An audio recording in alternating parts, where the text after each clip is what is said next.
The broadcast is now starting. All attendees are in listen-only mode. Good afternoon, everyone. Thank you so much for joining us today. We are very thrilled that you've decided to join us for the second webinar in our monthly series. This series was made possible in part through the generosity of Amgen, and we thank them for their support. My name is Florencia Nachetto, Senior Director of Health Initiatives and Education here at the American Kidney Fund.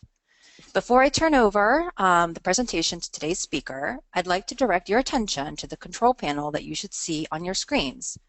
All participants are on mute, so we won't be able to hear you, but we welcome your questions. If you have a question, please type it into the section of your control panel titled Questions. You'll see your questions and we'll do our best to answer them, either by replying to you in the questions box or out loud during the last several minutes of the presentation. This webinar is being recorded and will be made available for viewing on our website at kidneyfund.org/webinars within the next 1 to 2 weeks. For those of you in attendance who are healthcare professionals, we're glad that you've joined us today and hope you'll recommend this webinar to your patients that you work with. However, a friendly reminder is that this webinar is not accredited for continuing education credits, and you will not receive a certificate upon your completion. If you believe that your attendance of this webinar may be honored by your credentialing body, we'll be happy to send you a certificate of attendance after the conclusion of today's session. Simply email us at education@kidneyfund.org. So without further ado, let me introduce you to today's speaker, Dr. Tiffany Washington. Dr. Washington is an assistant professor at the School of Social Work at the University of Georgia at UGA. Her mission is to help family systems affected by chronic conditions maintain a good quality of life and to train future social workers for interdisciplinary practice in health and gerontological settings. Dr. Washington is the seminar chair of Georgia Council of Nephrology of Social Workers, CNSW, and recently volunteered as a health educator for the American Kidney Fund's Kidney Action Day in Atlanta, Georgia.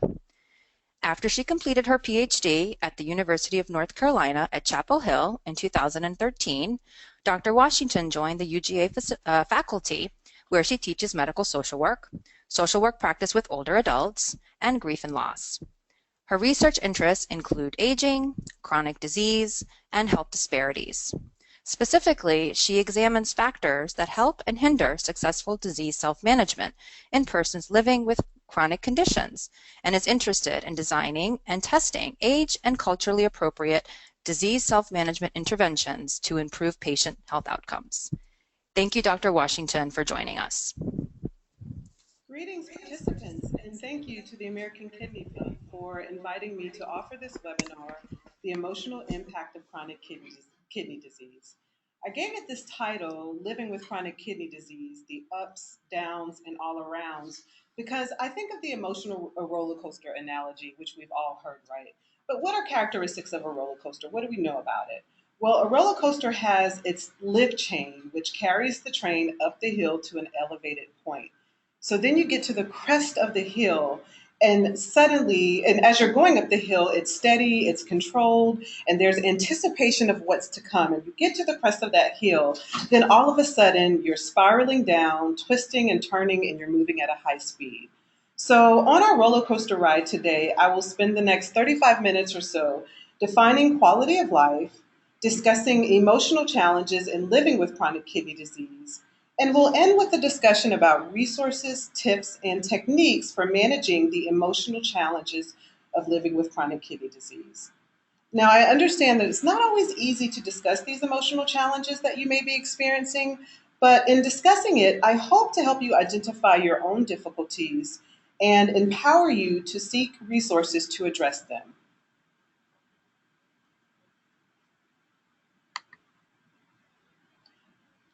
And so here are the objectives: defining quality of life, describing the emotional and social aspects of chronic kidney disease, and discussing resources to manage psychological health.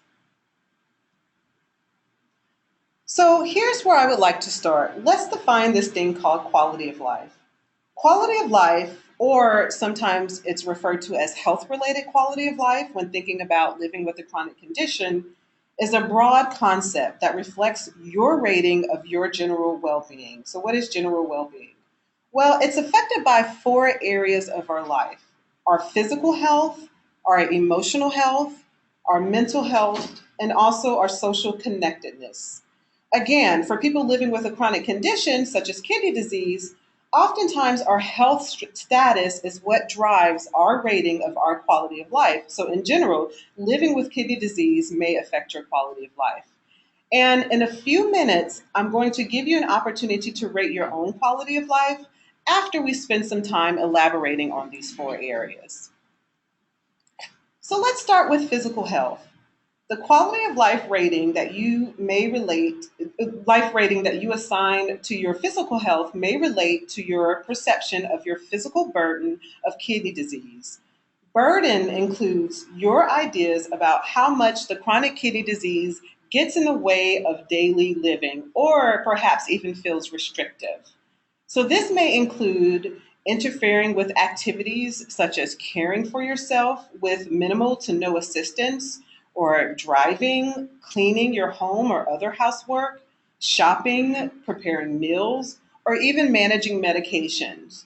Also, it may relate to how chronic kidney disease makes you feel physically. So, in a given time period, say maybe 2 weeks or 30 days, how often are you pain free? Or how often do you feel weak?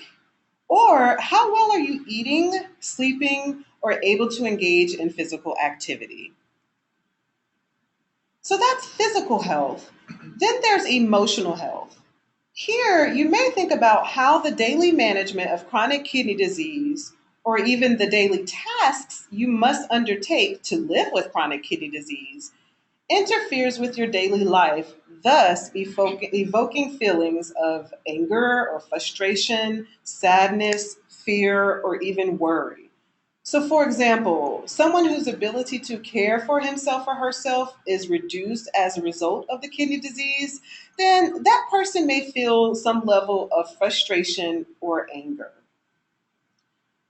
Some of these emotions, such as sadness, are common following a diagnosis of a chronic condition, or maybe even an unexpected complication related to that condition. But when those emotions linger for an extended period of time, say longer than a week or longer than 2 weeks, and also when they become debilitating and start to interfere with your ability to enjoy life or even manage your kidney disease, then they may start to affect your mental health. Mental health related conditions such as depression or anxiety are treatable conditions just as is the kidney disease. But unfortunately, you may have difficulties identifying signs and symptoms of these conditions, which makes proper treatment a real challenge. So, what are some of the signs and symptoms of depression? Well, keep in mind that they may vary from person to person, but some common signs include some of the feelings I just mentioned, but also sadness or emptiness, hopelessness, perhaps being irritable, difficulty concentrating, or even a loss of interest or pleasure in activities that you once enjoyed. Now, depression may also affect your eating and sleeping habits, such as eating too much or eating less, sleeping too much, or not being able to sleep at all. And because depression has physical signs and symptoms too, such as aches and pains or digestive problems, it may be difficult to distinguish between what's depression and what's related to your kidney disease. Now, I want to say a little bit more about depression because depression is a very serious issue and its seriousness really cannot be understated. Depression commonly occurs with other chronic conditions such as chronic kidney disease. And it's been estimated that depression affects somewhere between 20 and 30% of the chronic kidney disease population. Depression often goes under-identified and untreated in people with chronic kidney disease, and when this happens, it can lead to great difficulties in living well. In fact, it can be a huge barrier to managing a proper kidney diet, managing your fluid intake, managing your medications, and many other aspects of living with chronic kidney disease. Depression can decrease your functioning and it can negatively affect your relationships. But probably the most difficult aspect of depression is admitting that you've noticed a change in your mood and that it's more than just having the blues or having a bad day, and that it may require help from qualified professionals as well as support from close ones. It's difficult to recognize because there's a stigma with depression, and often that stigma is a barrier to seeking treatment. Depression may also affect intimacy, and intimacy, that feeling or that desire for closeness, is a human need in all of us. But both the kidney disease and the depression, as well as changes in our body image, together may diminish your desire for intimacy. So, all of this adds up to depression is a serious medical condition, and restoring your emotional health may appear like a major mountain to climb. So, when I discuss techniques for managing your health later in the webinar, I hope that you will envision yourself being able to reach the top of that mountain if you are experiencing depression or depressed mood.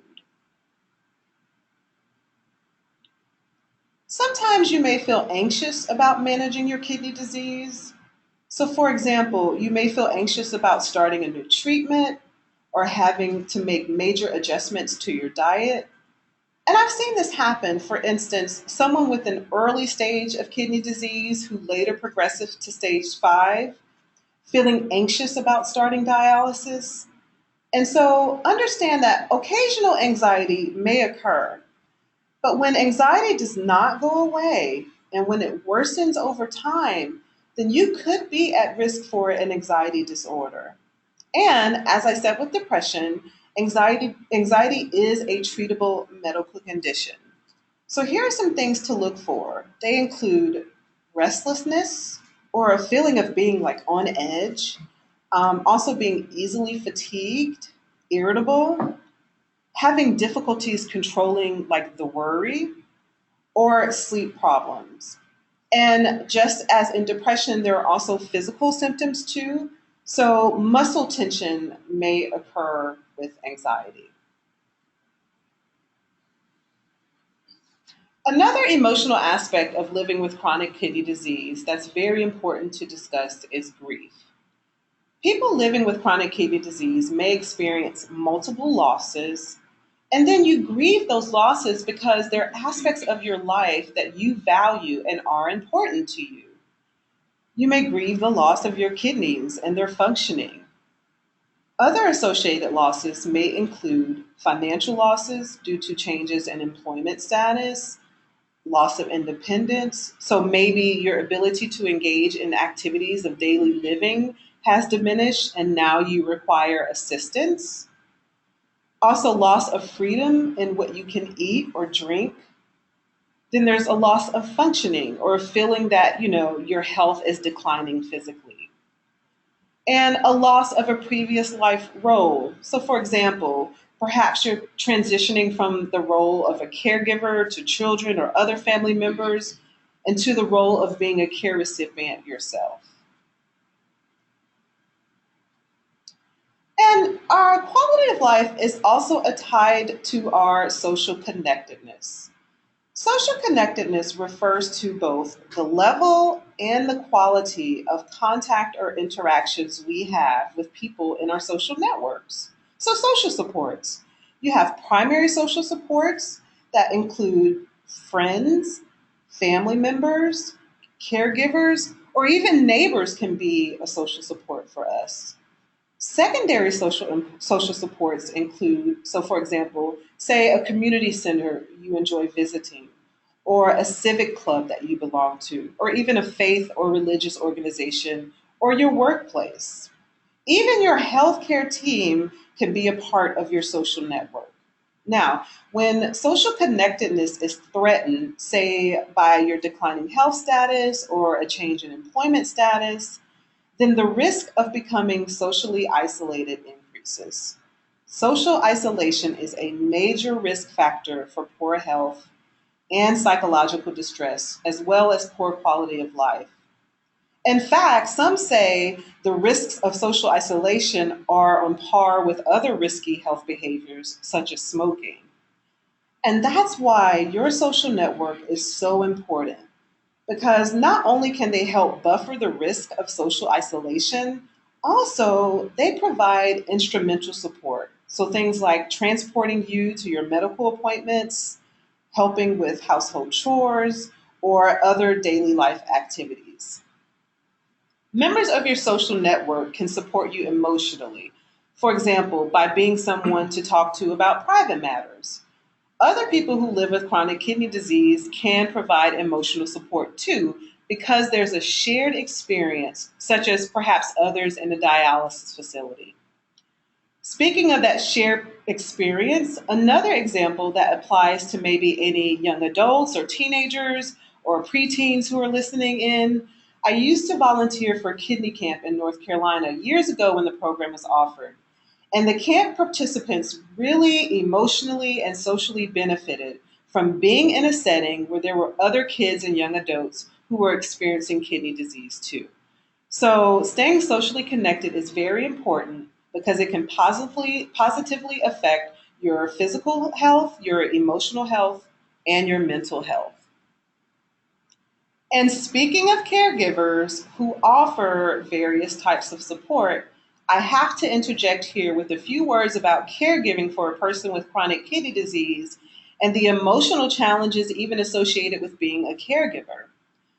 According to the National Alliance for Caregiving, there are an estimated 33 million adult to adult caregivers in the US, and nearly 60% of all caregivers are providing care to someone with a long term medical condition, such as chronic kidney disease.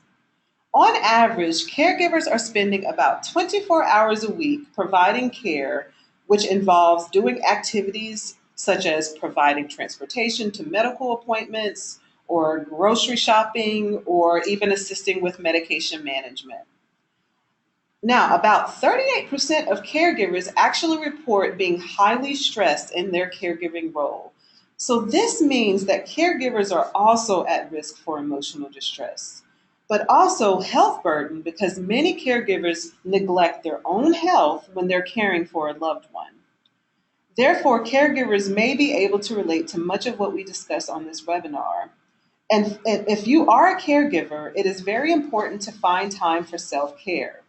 And self care just refers to any activities that you may perform that help you stay well and live well as a caregiver, such as eating well, being physically active, and getting enough rest.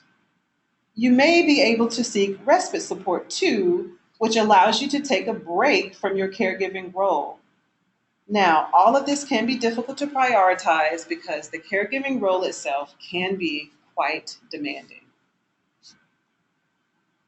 So, considering all that we've discussed, including quality of life and factors that relate to quality of life, here's our first poll question. How would you rate your overall quality of life? Would you say that it is excellent, very good, good, fair, or poor? And we'll give you a few moments to respond.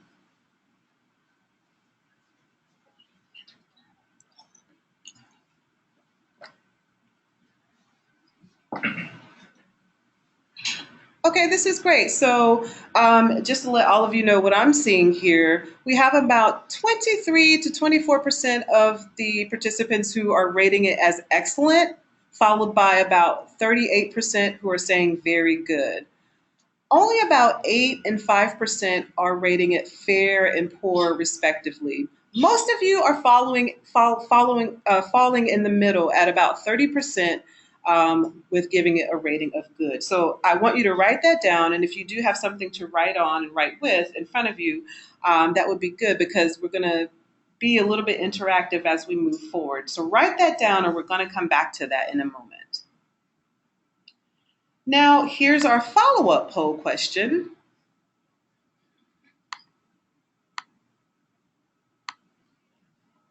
Is your rating where you want it to be, yes or no? So, in other words, if you indicated that it's good, maybe not necessarily very good or excellent, but just good, do you consider that acceptable?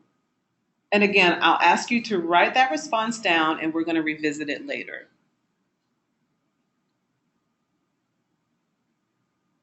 Okay, so we're about split 60-40. 60% of you are saying yes, it's where you want it to be, and about 40% of you are saying no. So whether you are yes or no, again, write that down and we're going to come back to that in just a moment.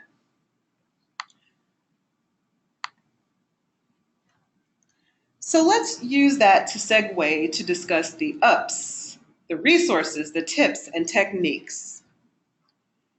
I'll introduce this segment by reading an excerpt from Chronically Happy, written by Lori Hartwell, who has lived with chronic kidney disease since a very young age. She says, "I have felt the way you may be feeling, swinging from anger to sadness, from I'm going to beat this to why me?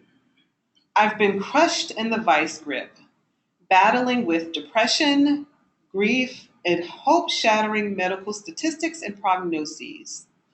I'm here to tell you that you can and will get beyond these feelings. The first step is to acknowledge and deal with them, understanding what these feelings are and anticipating when they will surface are key steps in rebuilding your hopes, your dreams, and your future."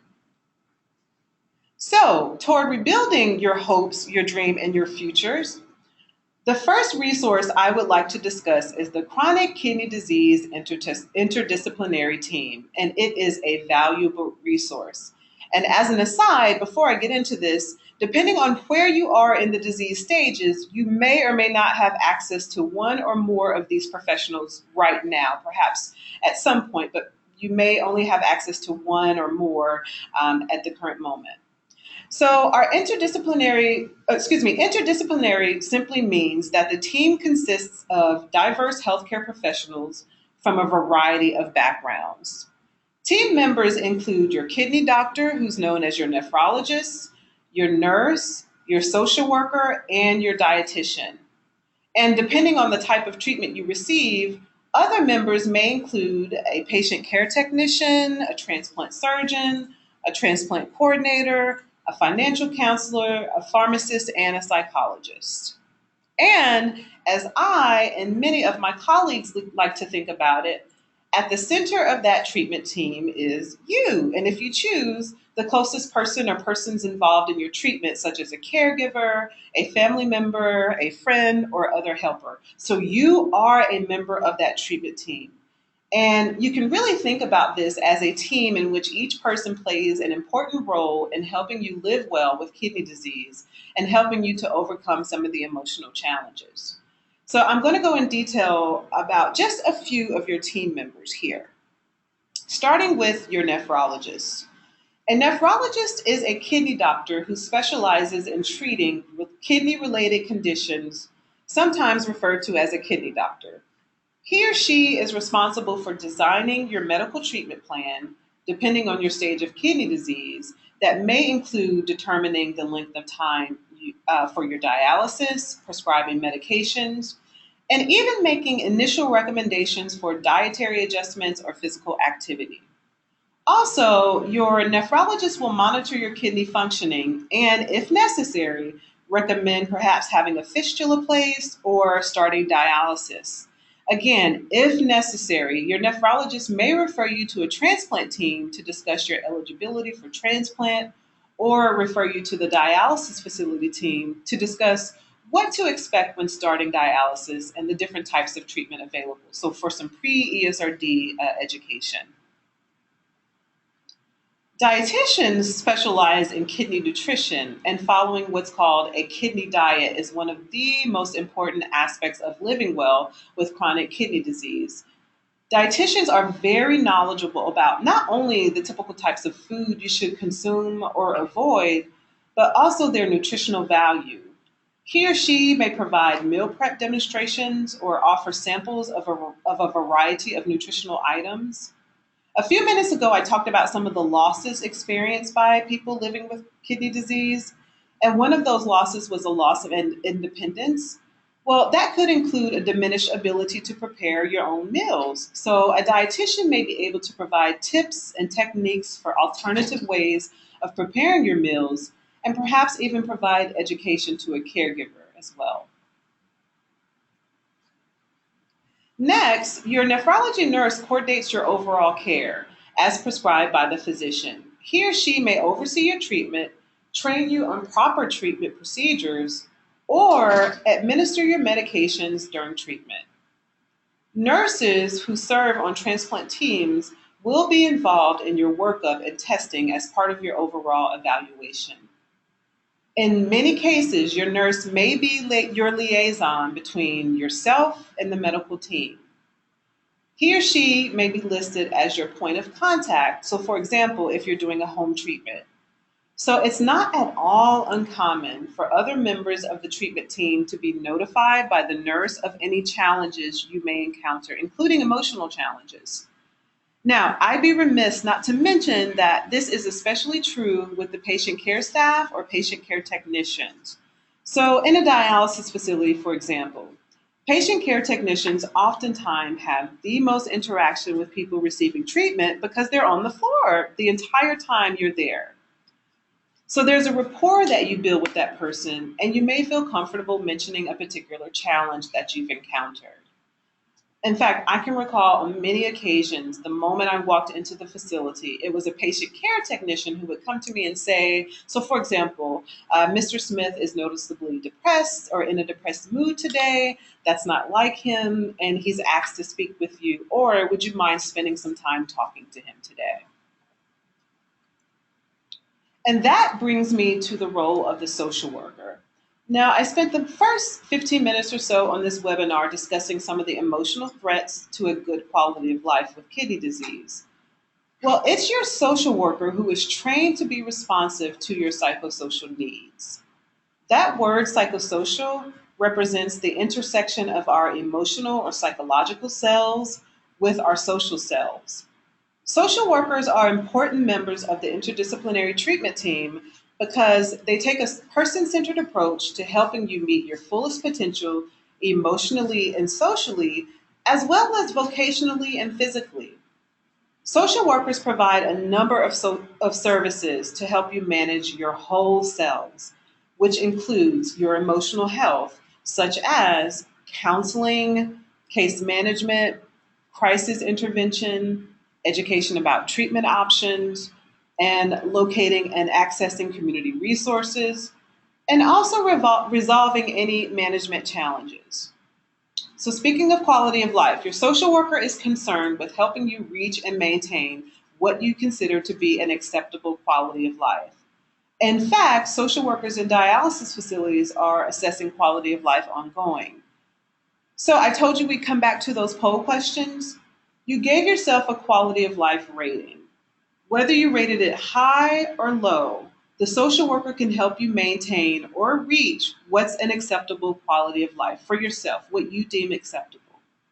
So here's what I encourage you to do. Take that rating to your social worker. But before you do, and you can do this now, write down 1 or 2 reasons why you gave yourself that rating. So if you gave yourself a rating of fair, but say you want it to be very good. You want to be able to say, my quality of life is very good. Your social worker will want to know what you see as challenging because he or she will assist you in helping you overcome those challenges, perhaps by identifying resources or problem solving, or by giving you assistance with managing an emotional challenge such as depression. So we'll help you both maintain or reach an acceptable quality of life. Now, with the entire treatment team, communication is a great facilitator in helping you meet your goals.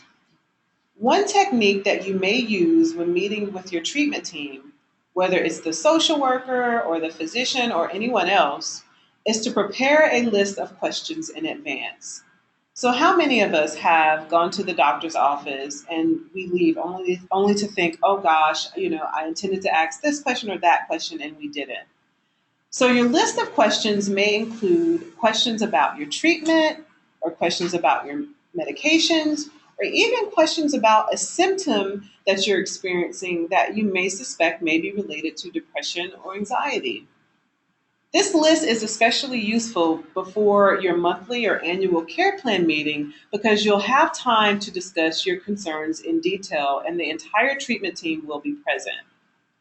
Oftentimes, we don't ask questions because we're uncomfortable or we don't feel empowered to ask questions because of personal problems related to our condition. Also, sometimes the emotional challenges that we discussed earlier may usurp our motivation to be good self managers of our care.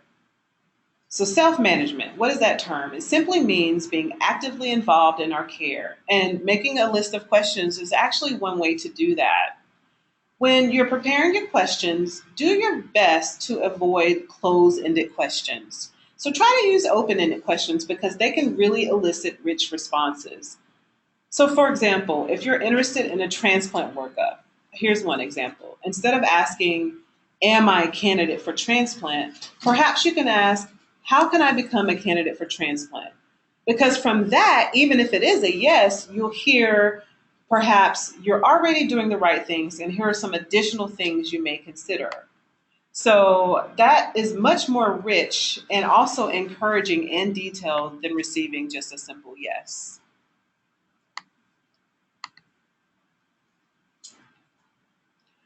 Now, at times, not knowing how to adequately respond to problems that arise when living with chronic kidney disease can be a source of real emotional distress. So, learning basic problem resolution steps can be very useful. Now, notice that I'm using problem resolution rather than problem solving because I think the latter puts a lot of pressure on us to think that there's a sole answer or a sole solution to every problem. I like to say that maybe there isn't always a solution, but perhaps we can achieve a resolve or maybe even just a decision about a given problem. So I'm going to walk through these steps and use a real example, but what I'd like for you to do is if you have a concern right now and would like to use it as an example as we walk through these steps, please do so. So the first step is to identify the problem. So here's an example, a very real scenario. You've been prescribed a new medication, but the copay is very high. And we know that financially related concerns can be a source of emotional distress. So our second step is we want to brainstorm about possible resolutions. And what I'd like you to do is write a list of what you come up with. But as you create that list, identify who should be involved. So should your social worker be involved? And also who can help best facilitate that resolution. So to use our example, my copay is expensive. I can fundraise the money. I can work a part-time job, or I could talk to my social worker about a medication assistance program. The third step then is to choose a resolution from that list. And again, though, in making your choice, you should consider what feels right and consider what's less complex. So, for example, our example, well, maybe a part-time job is too physically challenging for me right now. But I've heard about medication assistance programs, and so I'm going to choose to speak to the social worker about it. So the fourth step then is we want to implement that choice that we've selected. So make an appointment with the social worker for more information about the assistance program, or perhaps even assistance with completing the application. And then finally, our fifth step, which is very important, is we want to evaluate our results. We want to ask ourselves, did it work? Was it successful? And if it wasn't successful, you may want to consider going back, selecting another resolution, and going through those steps again. Another useful technique is to engage in physical activity. Now, the National Institutes of Health defines physical activity as any body movement that works your muscles and requires more energy than resting. So it can be walking or running, dancing, swimming, yoga.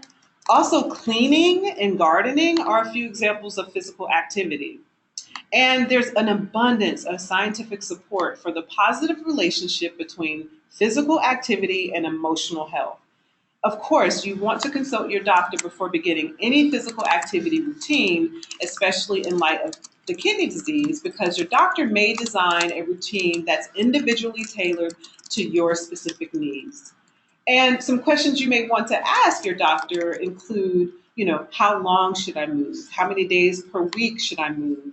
And how vigorously should I move?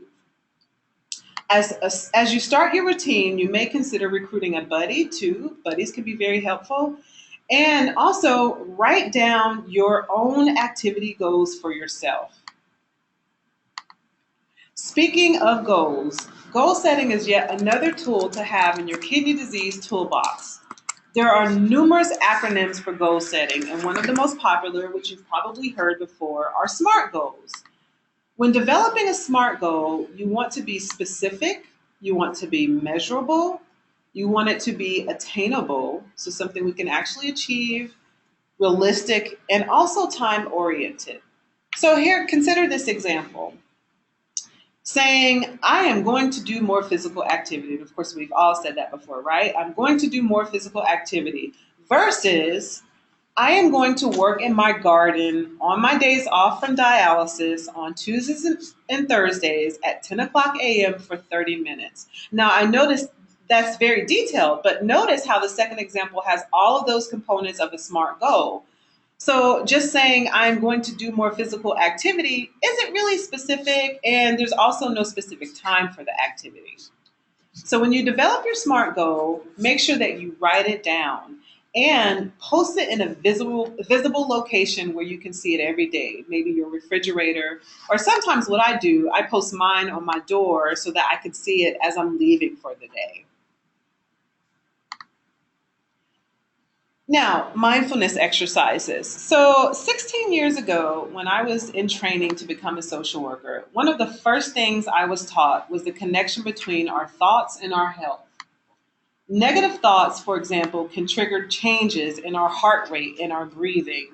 So our minds are very powerful. And to that end, we can use mindfulness exercises to relax and to reduce stress and to reduce anxiety.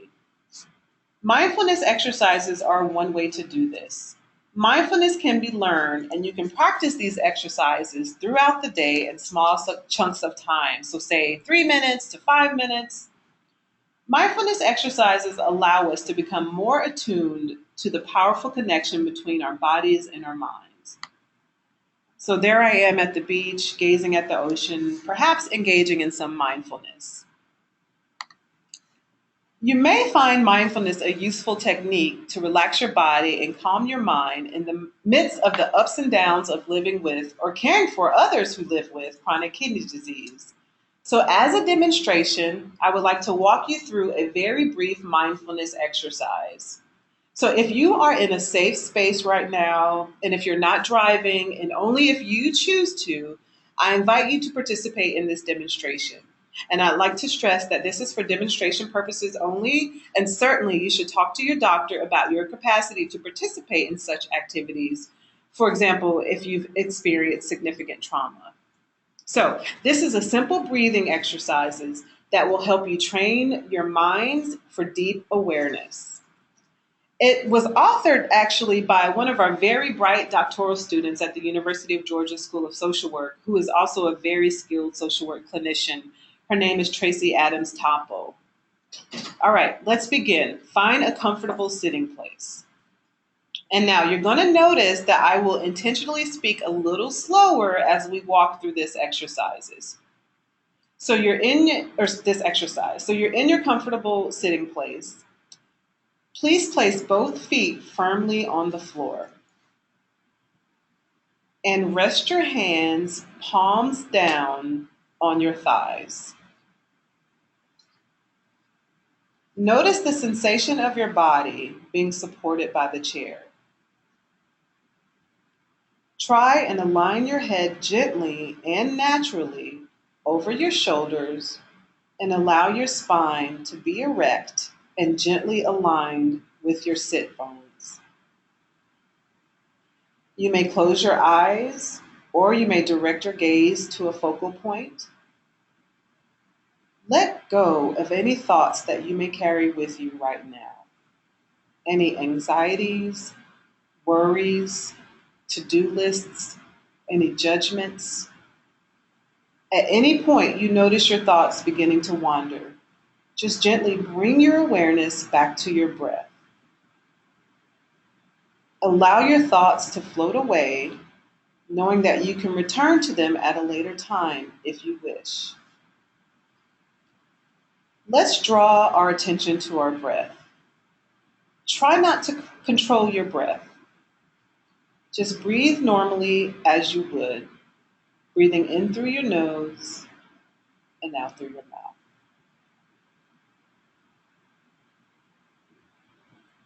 Allow your mind to focus fully on your breath. Feel the breath as it actually is. It may be long or short, deep or shallow. And just take a few moments to notice your breath.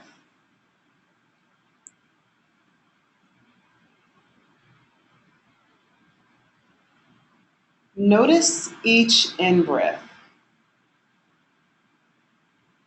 Imagine your lungs effortlessly welcoming the air around you, nourishing and giving life. Notice each out-breath. Imagine your body releasing tension stored inside.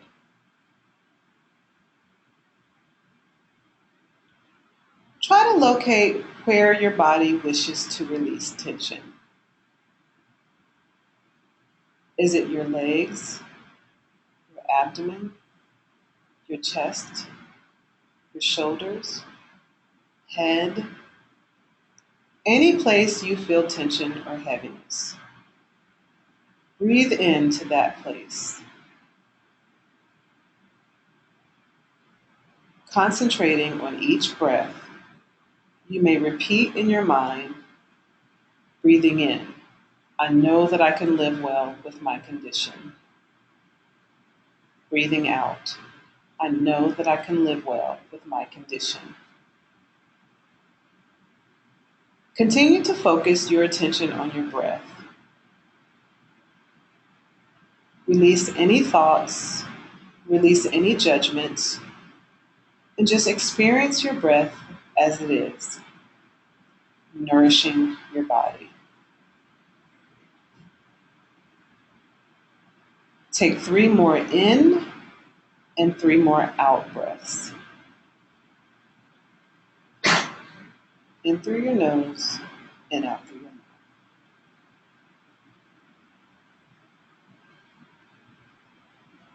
And when you are ready, gently bring your awareness back to this space and back to this moment. Noticing our breath is the first step in cultivating a strong mind-body connection. So welcome back. And with this continued practice, you can extend mindfulness into many aspects of your daily life to begin to claim peacefulness in the midst of the ups and downs of living with chronic kidney disease. Support groups can be especially useful because other people who attend the groups will share in your experience, and they also provide peer support toward meeting your goals. They provide supplemental support in addition to the many other existing resources, some of which we've just talked about. You can talk openly about your experience in a confidential setting. Also, as others are talking about their experiences, you may learn a new way of coping or approaching a challenging situation. Similar to support groups are health education groups that provide the same type of peer support that you would receive in a regular support group. And they also have a health education and skill building component.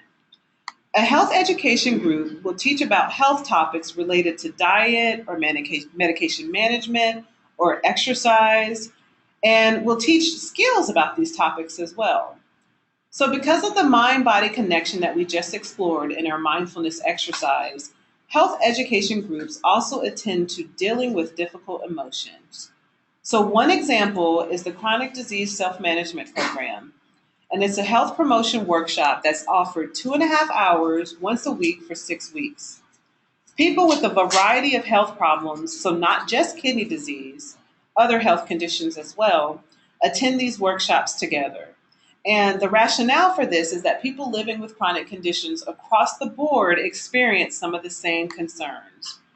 The workshops are facilitated by two trained leaders, one or both of whom are non-health professionals with chronic conditions themselves. So you could be trained to facilitate this program. During the sessions, participants learn from each other and help one another problem solve how to overcome barriers. The program also teaches important self-management tools, such as techniques to deal with problems such as frustration or fatigue or isolation, appropriate exercises for maintaining and improving strength, flexibility, and endurance, appropriate use of medications, how to communicate effectively with our social networks or our family, our friends, and our health professionals. They teach nutrition, decision making, and also how we can effectively evaluate new treatments. The hallmark of this program is the development of an action plan that you will sustain throughout those 6 weeks. Action plans are behavior specific and they help to improve the self management behaviors. Researchers have found that this program, that participants of the program have been able to maintain what they've learned after the program has ended and also improve their emotional health by reducing depressive symptoms. I have confidence in offering this up as an example because there's a fair amount of evidence in the published literature that the program is effective. And you can find the program being offered near you by contacting perhaps a local aging services provider in your county, or you can ask your social worker for assistance in locating the program. Here's my final tip of the day, journaling. You can keep a kidney journal in which you write about your experience, including challenges and successes. You can celebrate your accomplishments through writing, and you can detail what you've learned about living a healthy life with chronic kidney disease. Now, it's a very solitary activity that allows you to be honest with yourself, and it also helps you to keep track of your feelings and your emotions.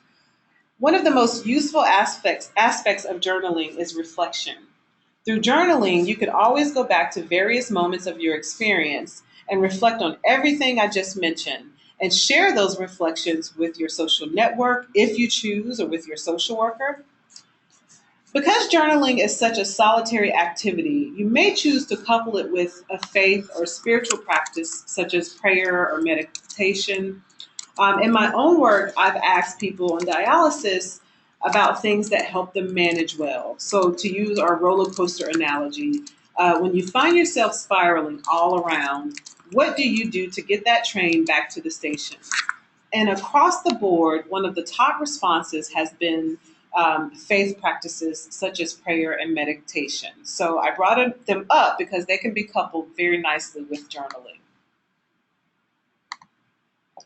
Earlier, I mentioned the emotional toll and physical health burden of being a kidney disease caregiver. So briefly, here are a few resources that caregivers can seek out too. So first, caregiver support groups function in the same way as I described earlier, but they also offer time for respite. Respite refers to, again, that much needed break from your caregiving role.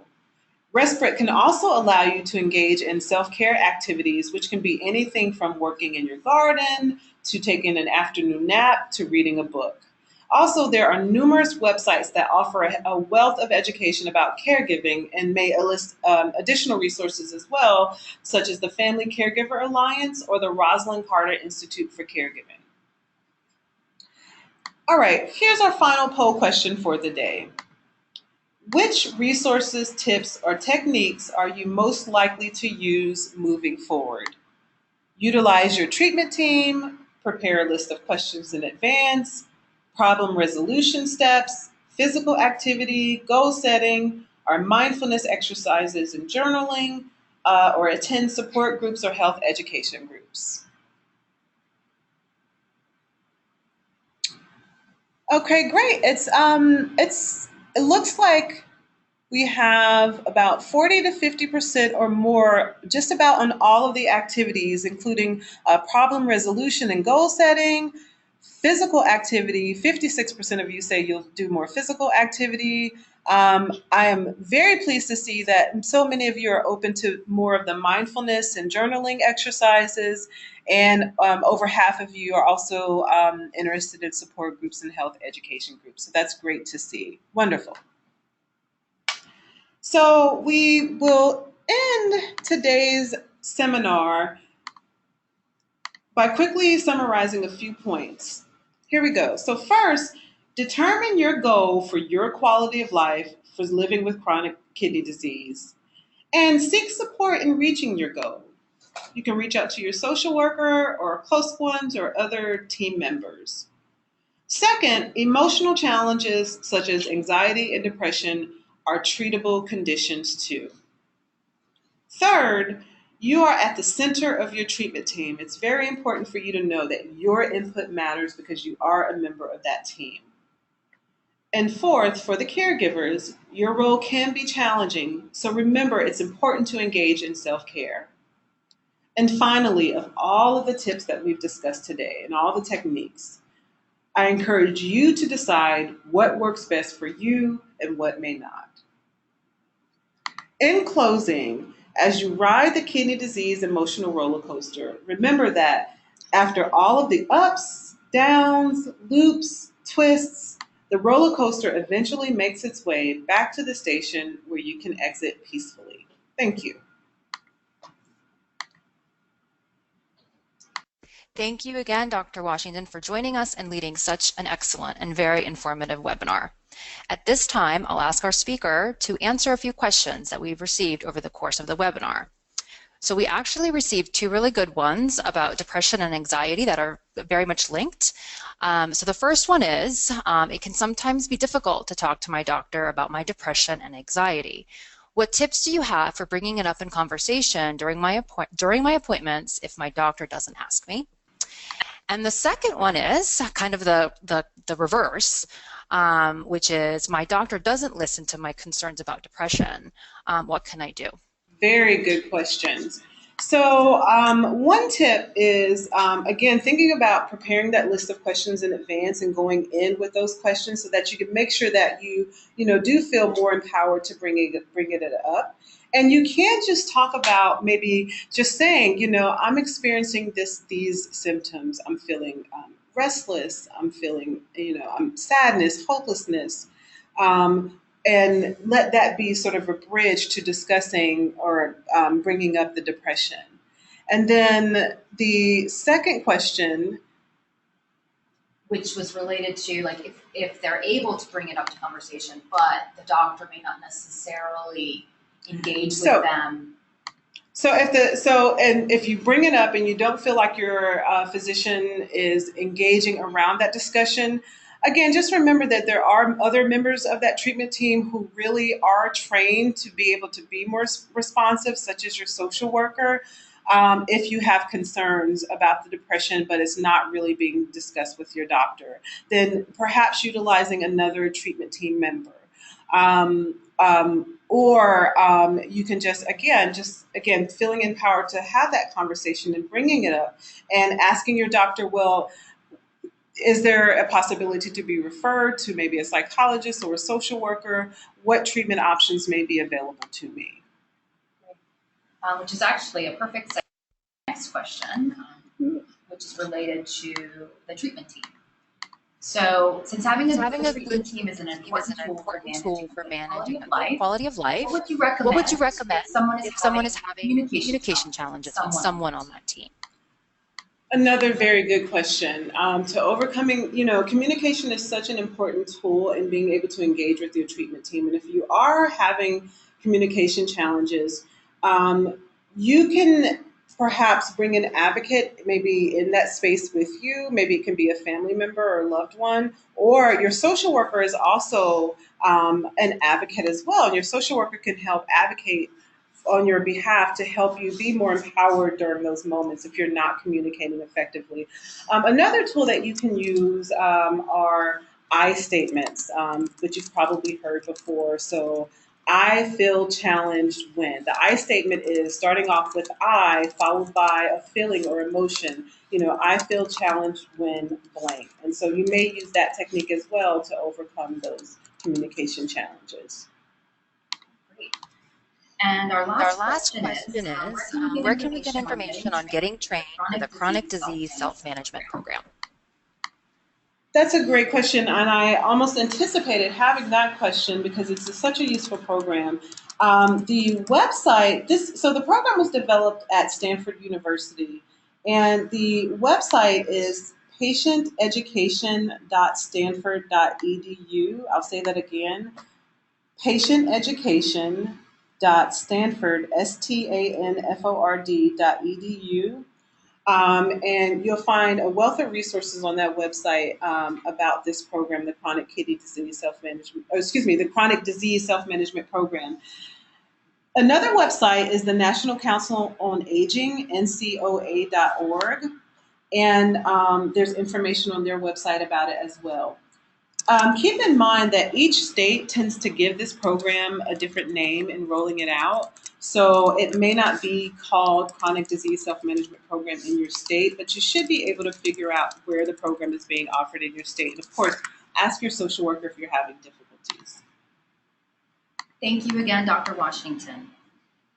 Our next webinar will be held on Tuesday, June 14, from 1 to 2 p.m. Eastern Standard Time, and will be led by Janine Leon, a clinical dietitian, researcher, and program evaluator at the Metro Health Medical Center in Cleveland, Ohio, and also an adjunct instructor of medicine at the Case Western Reserve University School of Medicine. Just last month, Janine received the Joel Koppel Award from the National Kidney Foundation for her research and nutrition education on phosphorus additives in the food supply. Registration is now open, so please visit kidneyfund.org/webinars for more information and to register. When this webinar closes, please do not close your browser window. You'll see a pop-up saying that the webinar has ended. Please close that pop-up and proceed to the webinar evaluation survey. Your honest feedback will help us make our webinar programs the best that they can be. And from everyone here at the American Kidney Fund, thank you so much for joining us today.